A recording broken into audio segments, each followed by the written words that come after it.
Hi, welcome to me and my delicacy channel. Already తమ్నైల్లో చూశారు కదా, ప్యారెట్స్ పెట్టి ఇదే చిన్న వ్లాగ్ లాగా పెట్టాను. మీకు ఆల్రెడీ లాస్ట్ టైము నేను చేసిన నేచర్ బ్యూటీ అనే వీడియోలో ప్యారెట్స్ ఉంటాయని చూపించాను. ఇప్పుడు చాలామంది అడిగారు, అందుకని మళ్ళా వీటిని క్లిప్ తీశాను. మళ్ళా ఇవి ఈవినింగ్ టైం ఇలా వస్తాయి, చూస్తున్నారు కదా, చాలా ఉంటాయి. అక్కడ ఉన్న ట్రీస్ అన్నిటి మీద ఉంటాయి. చిలకలే కాదు, వేరే పక్షులు కూడా ఉంటాయి, పావురాళ్ళు అన్నీ కూడా ఉంటాయి. చూస్తున్నారు కదా. అలాగే ఈవినింగ్ క్లైమేట్ చాలా బాగుంది, అందుకే ఈ క్లిప్ కూడా యాడ్ చేస్తున్నాను దీంట్లో. చూసారు కదా, సన్సెటింగ్ కాబట్టి చాలా బ్యూటిఫుల్గా ఉంది. చూస్తున్నారు కదా, అక్కడ చూడండి.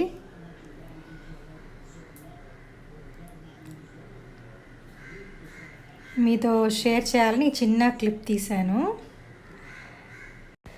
చూస్తున్నారు కదా, ఆ చెట్టు మీద కూడా చాలా చిలకలు, పావురాలు కూడా ఉన్నాయి. కనిపిస్తున్నాయా మీకు? చూడండి. ఈవినింగ్ టైం రోజు ఆ చిలకల సౌండ్స్తో చాలా ప్లెజెంట్గా ఉంటుంది. ఈవినింగ్ టైము ఇవన్నీ బాగా గ్రీనరీగా, తర్వాత ఈ పక్షులు చాలా బాగుంటుంది. చూస్తున్నారు కదా. అప్పుడు ప్యారెట్స్ని చూపించమన్నారు, అందుకే ఈ చిన్న క్లిప్ యాడ్ చేస్తున్నాను ప్యారెట్స్ని. చూస్తున్నారు కదా, ప్యారెట్స్ చూడండి. ఇప్పుడైతే ఫోమ్ షీట్స్తో ప్యారెట్స్ని ఎలా తయారు చేసుకోవచ్చు చూపిస్తాను. చూడండి. చూస్తున్నారు కదా parrots. Last time Vinayaka Chavithi decoration కోసమని ఈ ఫోమ్ షీట్స్ తీసుకున్నాను. ఈ ఫోమ్ షీట్స్తోనే ఇప్పుడు ఈ ప్యారెట్స్ని తయారు చేస్తాను. ఈ ఫోమ్ షీట్ ఒకటి, రెడ్ కలర్ పేపర్ ఒకటి తీసుకున్నాను ప్యారెట్ నోస్కి పెట్టడానికి, అండ్ చిన్న స్టిక్కర్స్ తీసుకున్నాను దాని కళ్ళులాగా పెట్టడానికి. చూస్తున్నారు కదా, ఇవే. ఇక్కడ నేను స్కేల్తో 1.5 సెంటీమీటర్స్ చొప్పున మార్క్ చేసుకున్నాను. చూస్తున్నారు కదా, పెన్సిల్తో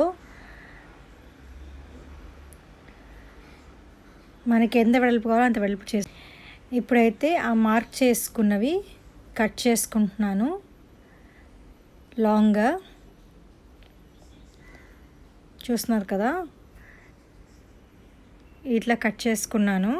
ఇవే ఆ రెండు స్ట్రైప్స్ లాగా వచ్చాయి కదా, ఇవే అవి. దీంతోనే ఇప్పుడు ప్యారెట్ మేకింగ్ చేస్తాము. చూడండి.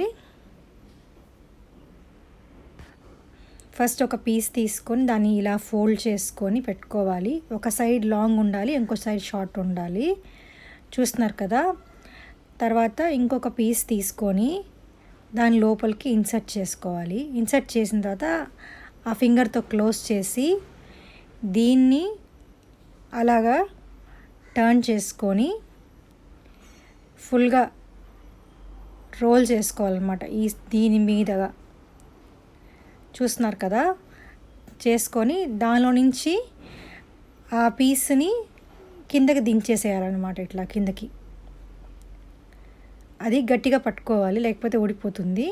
ఇప్పుడైతే ఇంకొక పీస్ని దీనిలో నుంచి పంపించి ఆ కార్నర్లో ఇందాక మనం పట్టుకున్నాం కదా, దాంతో గట్టిగా లాగాలన్నమాట. ఇది కొంచెం స్లోగా చేసుకోవాలి, ఎందుకంటే మనకు ఆ షేప్ రావాలి కదా. ఇవి ఊడిపోతూ ఉంటాయి, జాగ్రత్తగా పట్టుకొని లాగితే మనకి చిలక కూర్చున్న షేప్ లాగా వస్తుందన్నమాట. చూస్తున్నారు కదా, ఇలాగా. ఇప్పుడైతే దాన్ని టైట్ చేసుకుంటున్నాం కదా, అలా కొంచెం టైట్ చేసుకుంటే ఆ కింద షేప్ వచ్చేస్తుంది. చూస్తున్నారు కదా, స్లోగానే లాగాలి, లేకపోతే మళ్ళీ ఊడిపోయే ఛాన్స్ ఉంది. జాగ్రత్తగా లాగాలన్నమాట అది. చూస్తున్నారు కదా, ఇలాగా కొంచెం టైట్ చేసుకొని పెట్టుకోవాలన్నమాట. ఇప్పుడైతే ఆ ఎక్స్ట్రా ఉన్నది కట్ చేసేసుకున్నాను.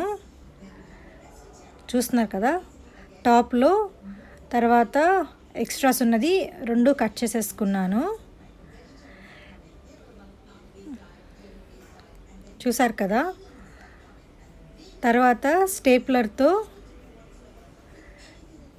కింద పైన స్టేపుల్ చేసుకుంటున్నాను. చూసారు కదా, అప్పుడైతే ఊడదు, టైట్గా ఉంటుంది. చూసారు కదా, ఇప్పుడైతే ఆ రిమైనింగ్ కూడా కట్ చేసుకొని దానికి టెయిల్ లాగా సన్నగా ఇలాగా ట్రిమ్ చేసుకున్నాను. చూడండి, ఇలా చేస్తే ఆ షేప్ లాగా కరెక్ట్గా ప్యారెట్ షేప్కి కింద దాని తోకలాగా కరెక్ట్గా కనిపిస్తాయి, లుక్ బాగుంటుంది. అలాగే రెడ్ కలర్ పేపర్ తీసుకున్నాను. దీంట్లో నుంచి ఒక చిన్న పీస్ కట్ చేసుకొని దానికి ముక్కులాగా పెట్టడానికి చిన్న పీస్ కట్ చేసుకున్నాను. ఇట్లాగా దీంట్లో నుంచి దీంట్లో ఒక చిన్న పీస్ని దాని నోస్ షేప్లో వచ్చేలాగా కట్ చేసుకున్నాను అనమాట. చూసారు కదా, ఇది దీన్ని ఇప్పుడు మనం దాని నోస్ లాగా ఫిక్స్ చేస్తాం దీనికి. చూసారు కదా, ఇప్పుడైతే దాని ముక్కులాగా పెట్టేసాము. కరెక్ట్గా ఫిక్స్ చేసుకోవాలి.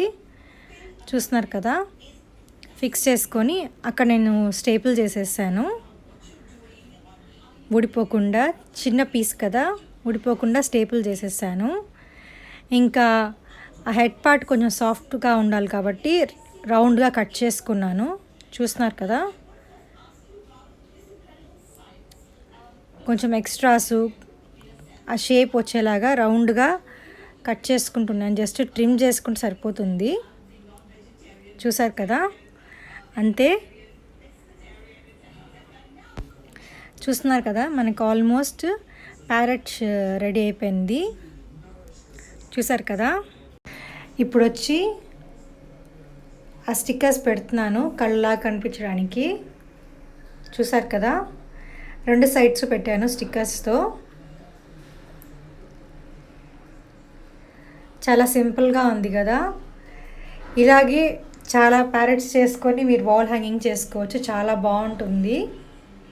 చూసారు కదా, నేను చేసిన ప్యారెట్స్ అన్నీ మీకు నచ్చాయని అనుకుంటున్నాను. ట్రై చేయండి. ఇది నేను ఫస్ట్ టైం చేశాను, మీతో షేర్ చేయాలని వీడియో తీసి మీకు పోస్ట్ చేస్తున్నాను. Thanks for watching.